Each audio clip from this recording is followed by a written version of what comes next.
الحمدللہ رب العالمین والصلاة والسلام علی رسولہ الکریم اما بعد فاعوذ باللہ من الشیطان الرجیم بسم اللہ الرحمن الرحیم ان اللہ لا یغفر ان یشرک بہ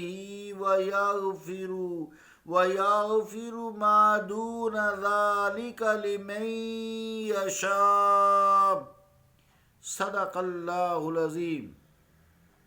واجب الاحترام سامعین، السلام علیکم ورحمۃ اللہ وبرکاتہ۔ آیت کریمہ جو تلاوت کرنے کی سعادت حاصل ہوئی ہے، اس کا ترجمہ ہے کہ بے شک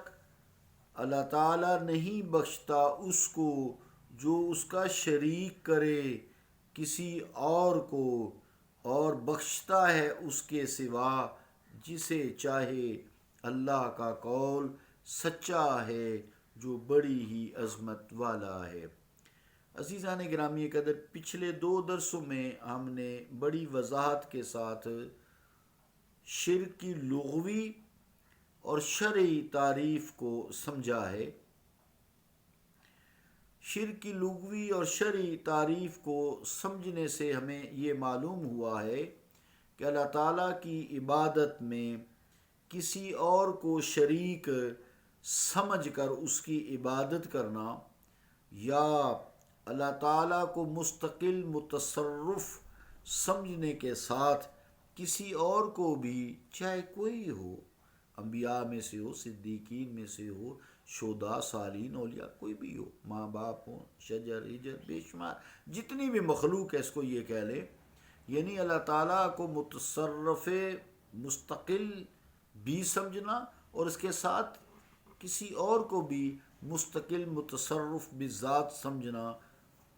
یا اللہ تعالیٰ کے ساتھ ایمان رکھنا مگر عبادت کسی اور کی بھی کرنا، اس کی ذات و صفات میں کسی اور طاقت کو بھی قائم بذات اور مستقل متصرف سمجھنا، یہ سب کچھ ہی شرک ہے۔ اور ایسے عقائد رکھنے والا از روئے شریعت مطہرہ زندیق، کافر اور مشرک قرار پائے گا۔ یہ شرک کی حقیقی اور بنیادی تعریف ہے۔ کیا ہے کہ اللہ تعالیٰ کی عبادت صرف اللہ کی ہے، لا الہ الا اللہ، اللہ کے علاوہ کوئی عبادت کے لائق نہیں۔ اگر کوئی شخص اللہ کے ساتھ کسی اور کی بھی عبادت کرے، جیسے نماز کسی اور کے لیے پڑھے، روزہ کسی اور کے لیے رکھے، حج کسی اور کے لیے کرے، تمام زندگی کے معاملات عبادت سمجھ کر کسی اور کے لیے بھی کرے، تو شریعت کی روح سے وہ کافر ہے، وہ دائرہ اسلام سے خارج ہے۔ دوسری ایک تو شرک کی یہ صورت ہوگی عبادات میں کسی کو شریک کرنا اللہ کے علاوہ۔ دوسری شرک کی قسم یہ ہو گئی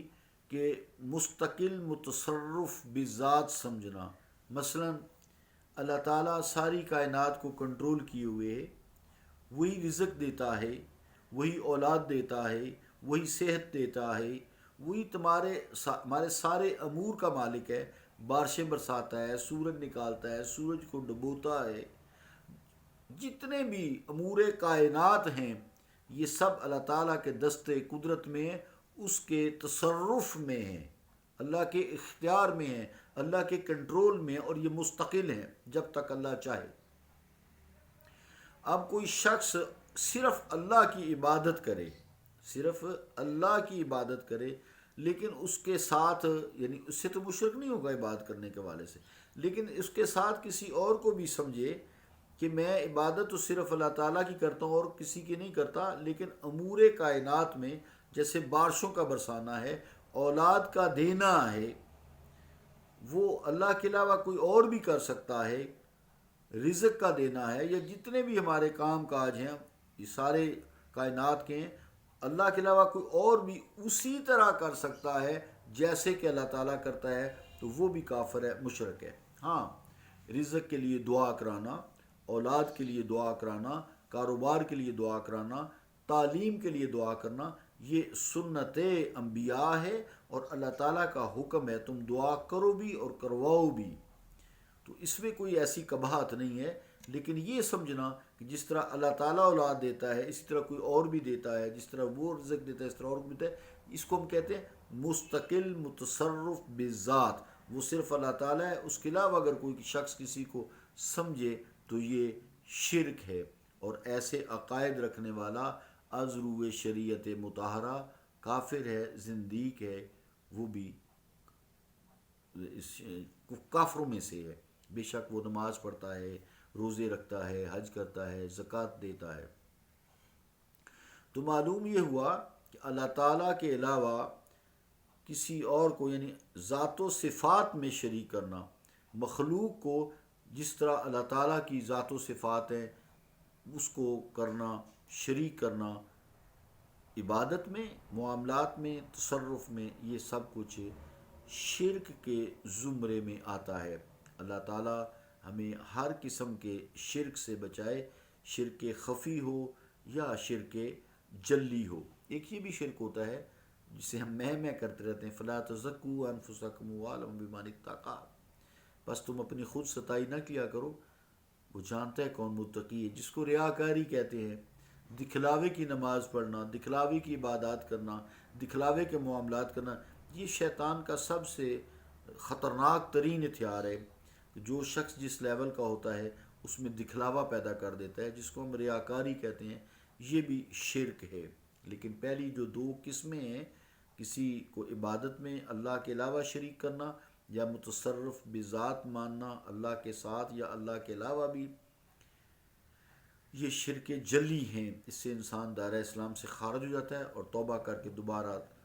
جو شہادت دے کے توحید و رسالت کی پھر اسلام میں داخل ہوتا ہے۔ لیکن یہ ریاکاری ہیں، میں کرنا، اپنی خود تعریفی کرنا، یہ شرک خفی ہیں، یہ اللہ تعالیٰ بخشتا رہتا ہے آہستہ آہستہ، تو ہوتا رہتا ہے دانستہ نادانستہ۔ اللہ تعالیٰ ہمیں شرک خفی سے معاف فرمائے، شرک جلی سے بچا کے رکھے، کیونکہ یہی کفر ہے۔ تو اس کی آگے ڈیٹیل انشاءاللہ تعالیٰ ہم کل بیان کریں گے، وقت تھوڑا ہوتا ہے، اور چونکہ یہ ٹاپک بھی بہت ڈیفیکلٹ ہے اس لیے کہ سارے انبیائی شرک سے بچانے کے لیے امتوں کو آئے، تو ابھی ایک طبقہ بچاتا رہتا ہے ایسے نیک لوگوں کو، وہ ہم باتیں چل رہی ہیں ہماری ساتھ ساتھ۔ صلی اللہ تعالیٰ علی رسول خیر خلقہ محمد وعلی آلہ وصحبہ اجمعین برحمتک یا ارحم الراحمین۔